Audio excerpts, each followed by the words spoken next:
All right, CEOs, quarter one is officially over. And because we're running our businesses like legit businesses and not just like some solopreneur hobby on the side, we want to make sure that we are assessing how quarter one went. And we're doing kind of like an after action report so that we can make sure that we know exactly what we need to do for the rest of this year to make sure that 2025 is the most profitable year we have ever had. Okay, so the first metric that we are going to be looking at is your actual sales per month versus what you had projected in sales each of those months. Now, what happens a lot in quarter one, because it's engagement season and everybody's so excited, it's booking season, we're writing contracts so fast, right? That's the goal. I have a lot of wedding pros that will drop into my DMs and maybe just a couple weeks into the month, they'll be like, oh my gosh, Brandy, February's been so challenging. I've only gotten 2 leads. I haven't closed any sales. I'm freaking out. And I'm like, well, how was January? And they're like, January was fine, but February is terrible. And I'm like, okay, but that's like a snapshot of such a short period of time. And so what I want you to remember is that while you should be checking your metrics every single month, what's most important is to kind of see a pattern. Because often what happens is we'll freak out after maybe like 2 or 3 weeks of down sales and we think we need to fix so many things. In reality, it's just a blip in the system. So why it's so important that we assess this after quarter one is because now we have 3 months of metrics to help us to understand whether we need to make a change, what went right, what went wrong, what do we really need to edit about our system or even just make a little bit better. Maybe you hit all your goals, but we need to just make things a little bit more refined so we keep scaling. And so that's why now, instead of just having those panic moments after 2 or 3 weeks, now we have 3 full months of metrics that we can look at, and we're gonna really dig into those numbers. So this first one, actual sales versus what you projected in sales, is gonna be the value of the packages that you booked. Now, in the wedding industry, we might book a service for, let's say, $5,000 that isn't happening for many months or even a year. And so we only take in the retainer when we book that client. But your sales goals are based on the actual value of the package booked. So that full $5,000 is what we're looking at. So we want to make sure that we understand that sales goals is the full package value. So not what you took in for the retainer, but the entire amount. So we want to look at how much did you say that you were going to book for January? What did you think you were going to book for February? And the same for March. And we want to see, did we meet those sales goals? Were they under? Were they over? What does that look like? So what are the metrics that I'm actually looking at when I'm looking at our sales goals? I want to look at the entire quarter, but I also want to see by month. So did we maybe budget $50,000 for January, but only hit 30? But for February, we made up that difference, right? So now we're even. And then March, we were even or maybe a little over, right? So that's what I want to look at is, was it just mixed? Like maybe we had a down January, but we had a great February or March. Overall for the quarter, where are we? Are we under our sales goal? Are we over or are we spot on? That's the first thing that I'm looking at. I want to know where we came in relation to what we projected, what we actualized versus what we projected. The second thing I want to look at is if we were over, I want to celebrate. I want to be excited with our team. I want to make sure that our team knows, hey, we were over our sales goal. We killed it. That's an entire team effort because everybody on your team, regardless of whether they're actually selling or marketing, they're all responsible for leads coming in because you're only as good as your last wedding.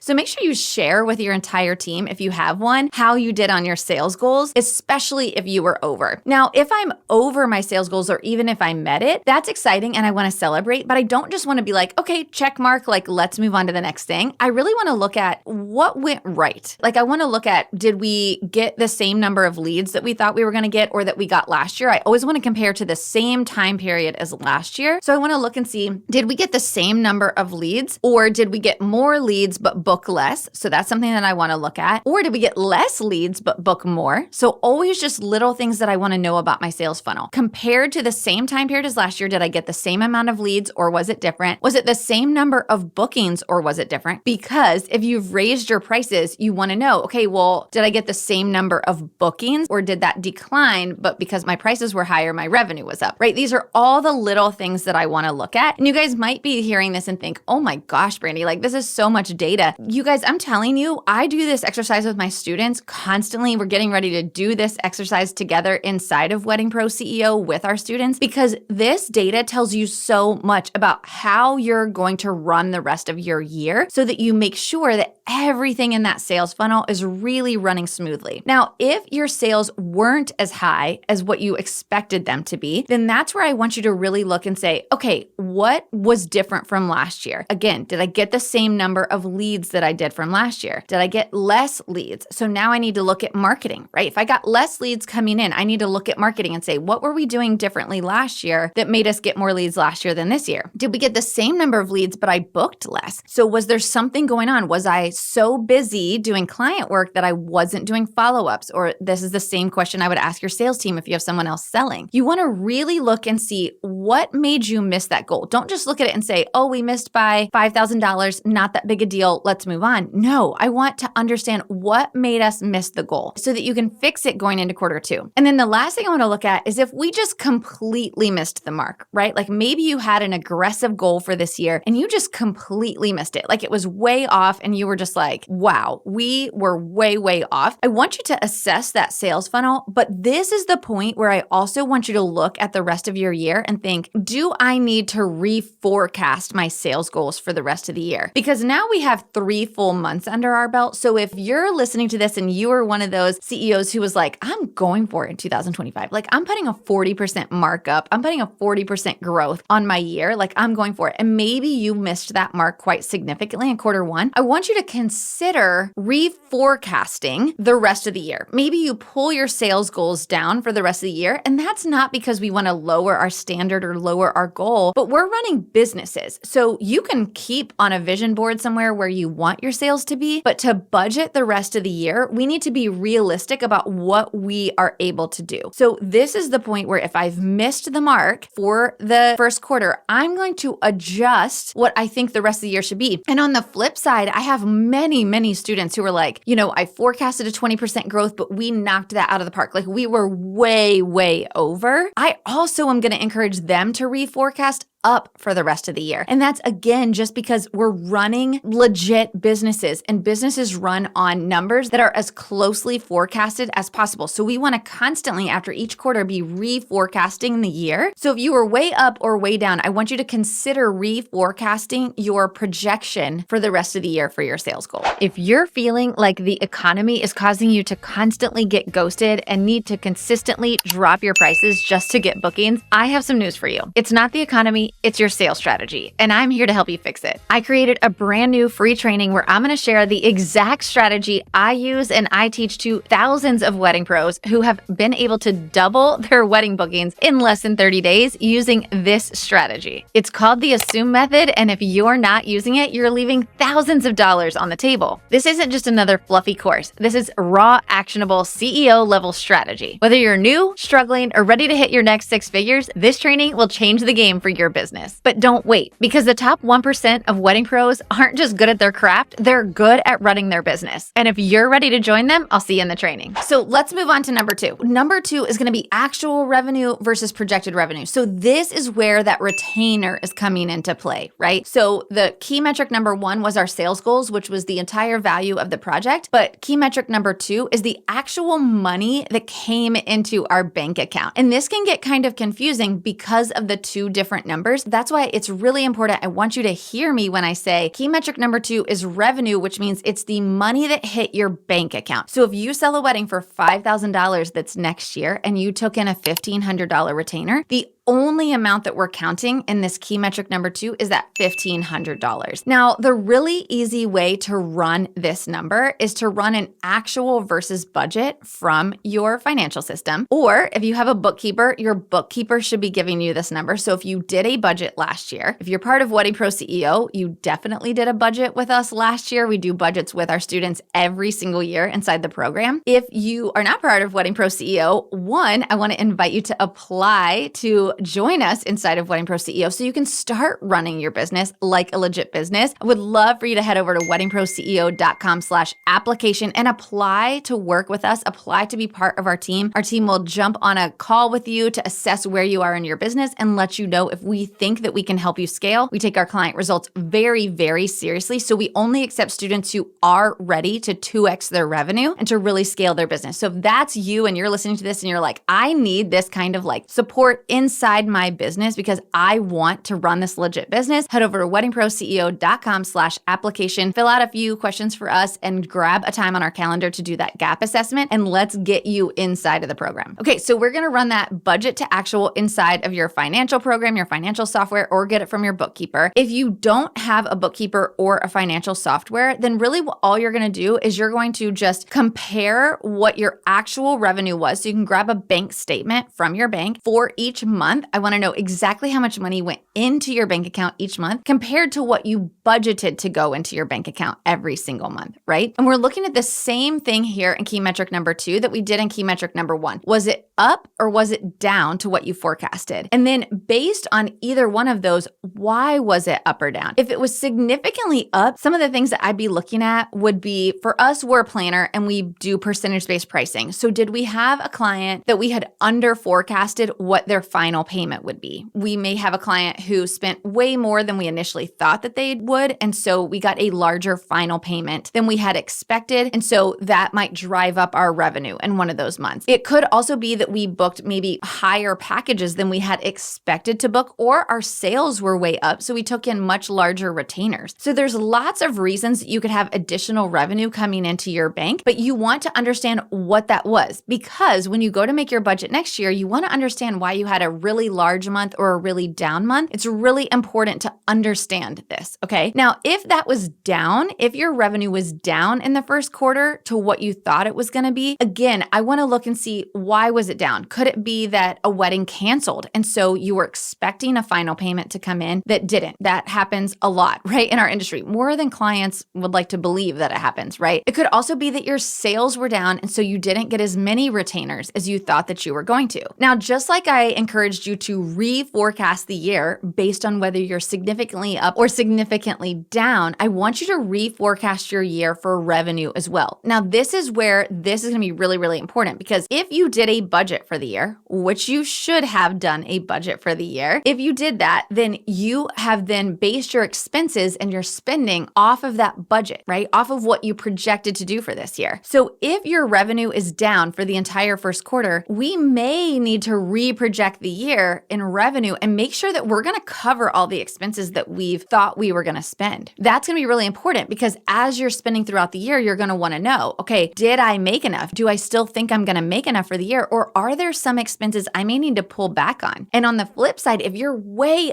up in revenue, you want to consider that it may be time for you to start adding a team member, or add some additional software, or buy that piece of equipment that you've been needing to buy, because now you can invest in the growth of your company. Being way up and not knowing it, or being way down and not knowing it, are just as bad, because if you have a ton of money sitting in your bank account that you didn't realize was over what you needed, you're not investing in the growth of your company. So it's really, really important that you understand if you're way up or you're way down. Now, one other thing, I saw Braden Drake actually post about this on Threads a couple weeks ago, and I loved that he mentioned this, which is, I want you to also know when your down season is. I'll give you an example. So my company, we're in Florida, and so our high seasons are spring, March through May, and fall, October through December. And in the summer, it's like tumbleweeds. Like there's no one getting married because it's hot, it's hurricane season, and there's a million bugs in Florida, right? So like we have very, very few weddings in the summer. And so our summer months tend to be extremely, extremely lean cash flow wise. So I count on having a really big first quarter and second quarter so that we can store up that cash. I kind of think about it like storing up all the acorns for winter, right? I want to store up as much cash as I can to get us through summer. So I want to understand how much of this extra cash I need to get us through summer, right? If I had a really big first quarter, how much of that do I need to get us through summer? So I might not want to go spend that money. I might be like, oh my gosh, I don't want to eat ramen all summer and have to skip payrolls. I need to store that cash up to get through summer, right? So I focus on that in quarter one and quarter two. That's how we don't have the big peaks and big valleys in our payroll or in our cash flow in our business, because we know we need that extra cash to get through summer. Now, if I had a down first quarter and I need that money to get through summer, that's where I'm going to have to start really realizing like summer's going to be rough this year because we didn't make enough to get through those summer months. So I want you to know what your down season is and make sure you know, do I need this cash to get through down season? So again, all of this are things that we work through with our students inside of Wedding Pro CEO. So if you're listening to this and you're just like, I love this and I feel confused by it, but like excitedly confused, I want to understand these numbers better and I want help with it. Again, I would encourage you to get inside of Wedding Pro CEO. We do this constantly with our students. We want you to understand your numbers. We believe it empowers you to be a more confident pro. And that is really the foundation of how you're going to scale your revenue so quickly, because you're going to understand it. You're going to know it. You're going to be able to breathe it, live it, sleep it. And it's going to make you such a much better business owner and operator. Okay, so let's move on to key metric number 3. Key metric number 3 is all about your team and has really nothing to do with revenue or sales. So let's talk about how we're assessing our team. After quarter 1, where we've gotten the bulk of our bookings for this year, we can now start to understand how the year is going to play out. And I really want to understand, do I have enough aces on my team? Do I have the right people in the right places on my team? Do I have enough team members to make sure that we're not all going to burn out and be fried by the end of the year? Now, of course, you're still going to get more bookings in the year for the year, but at this point after quarter 1, it's much fewer that you're going to book in the year for the year. I would say most wedding pros book another 10, max 15 weddings for the rest of the year in the year. Most of your bookings at this point are going to be for the following year, right? So you have a really idea of how many events that you have now this year. And I want to be thinking about things like, do I need second shooters to be trained up? Do I need assistants to be trained up? Do I need to actually hire more leads for the fall? Do I need to hire more DJs? Do I need to start training more roadies, right? Like all of the people and things that you're going to need to run your busiest seasons for the rest of the year, you're going to need to start training and thinking about that now. So assessing your staffing levels after quarter 1 for the rest of the year to understand, do I need more staff? Do I have too much staff? Are there staff that I need to move up into different positions? Do I need to completely hire? Like I see a lot of wedding pros hiring right now because it's the perfect time. It's like, hey, now we know what we need for the rest of the year. It's time to start hiring. So you have time to do your training before you actually need them. But assessing your staffing levels is something that I really, really encourage you to do at this point, because this is going to be so important. So you don't get caught with your pants down all of a sudden working 80-hour weeks every single week because you didn't hire in time. The number one killer of people building teams, why teams don't work, why new hires don't work out, is because you wait to hire until you're actually drowning and you have no capacity to do the training. And so they come on, you're drowning, you're just like, I don't know, throw me a life raft, like do something. And they're like, do something what? Like, I don't even know what you need help with, right? And so if we can train now, if we can forecast now what we need for the rest of the year, it's going to help you to bring that team member on really, really well. It's going to ensure you have the capacity to train them and that they come on really, really strong so that by the time you're in your busiest season, you can really rock and roll with that new team member. Okay, CEO, so now you know what to measure. And because you are the CEO of your business, because you are taking your business seriously and you're running a legit business, I want you to right now, I want you to look at your calendar in the next 2 weeks and I want you to put an hour on your calendar where you're going to sit quiet, turn the do not disturb on your phone and your computer, and you're going to pull these numbers out and you're going to go back through this episode and you're going to listen. Okay, what do I need to assess first? My sales. What do I need to assess second? My revenue. What do I need to assess third? My team. And I want you to put that time on your calendar because you know what? Your business deserves it. Your business needs you to step up and understand these numbers and to set that time aside on your calendar to really assess how was quarter 1 and what does it mean for the rest of your year so that you can ensure that 2025 is the most profitable year you have yet. If you want help breaking down these numbers further, I want to encourage you to head over to weddingproceo.com/application and fill out an application to join Wedding Pro CEO, where we can work hands-on with you inside your business to make sure that you are running a lean and profitable business here in 2025. Make sure to hit that subscribe button and turn on notifications so that every single week when we drop new videos, you'll be notified. And I'll see you in the next video, CEO.